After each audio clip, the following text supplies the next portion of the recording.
I think there are coyotes somewhere around here, and I can hear them in the background over there.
What's up, everyone? Welcome back to another video, and as you see, I'm out for a walk today with a camera I haven't used for photography in a long time, the A6100 here, and of course my handy dandy DJI Osmo Action, and then the Ricoh GR3X. I had to think about that for a second, but yeah, I'm just out for a walk. It's nice to get out, as I've said before, and I will say over and over again, the best way to get better at photography is to take pictures. And so that's what I'm doing today at my local park, regional park. I guess it's it's our local park. It's one of the closer ones. I'm trying something new. I'm using my tripod here as a sort of selfie stick so I can walk and talk at the same time, and also make sure I'm framed up because the Osmo Action has that nice front-facing screen, so I can walk, talk, and all that good stuff. But yeah, if you look behind me, so I can extend it out, it is cold today. There's frost, as you saw in some of those early pictures that I took, and I have my hat on, gloves on because it's cold. I figured I'd take you for a little walk with me and we'll talk about some stuff that I have on my mind.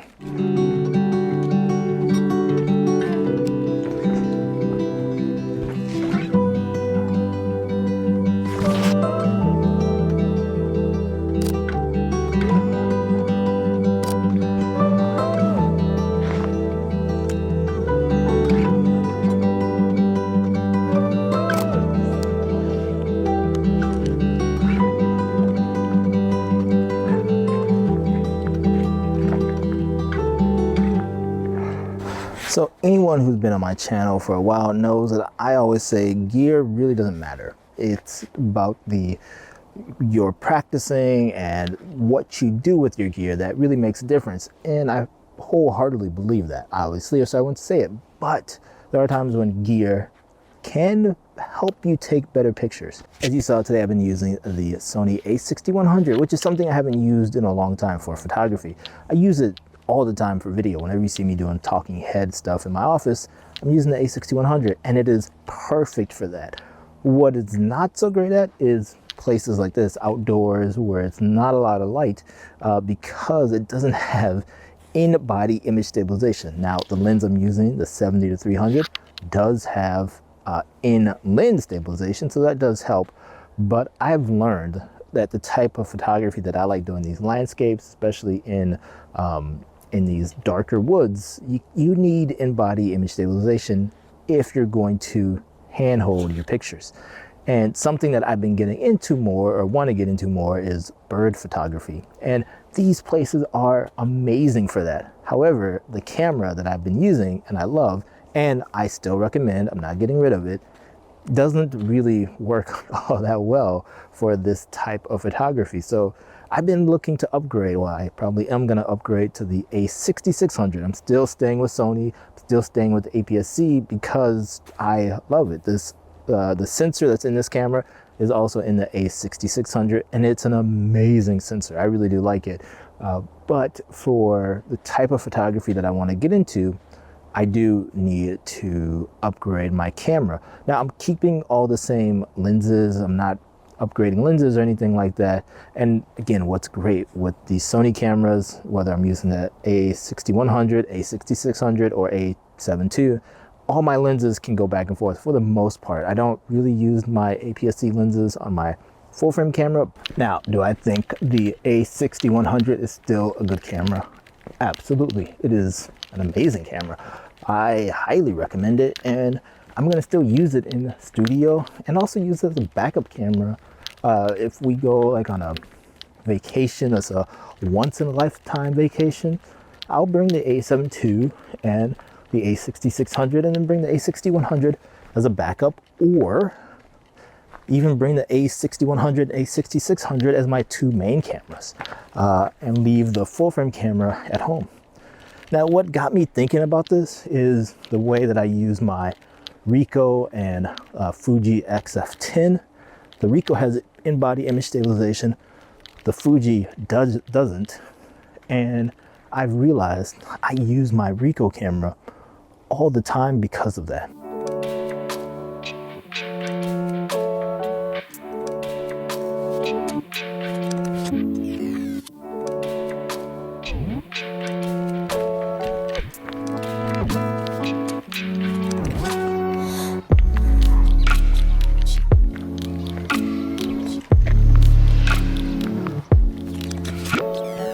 Recently, one of my favorite photographers, Andy Mumford, I will leave his YouTube channel down in the link below.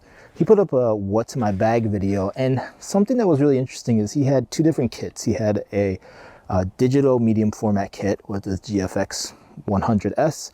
Then he had an APS-C kit, and he's always been an APS-C shooter, and his images have been phenomenal. He has the two kits depending on what he wants and what he's going out for. And it really got me thinking, like, I have these nicer APS-C lenses that I haven't been using. That's because I've been using this camera for video, again, in studio, amazing. I was thinking, well, maybe I should do that too, have two different kits that, when I'm going out for like wildlife or bird photography, bring the A6600 because, again, image stabilization, the tracking is spot on, animal eye detection, but again, the image stabilization, that's something I really want. And then have a kit for my full frame, the A7 II, excuse me. When I want to do sports, my kid's is a baseball player, so when he's doing his thing with sports, or I want to do bird photography, the APS-C cameras are just better. And even outdoors, like outdoors with a lot of light, the A6100 is magnificent. So I could pair, my 18 to 105 with the 70 to 350, and I have a banger combination for kids sports photography and bird photography, or even just landscapes.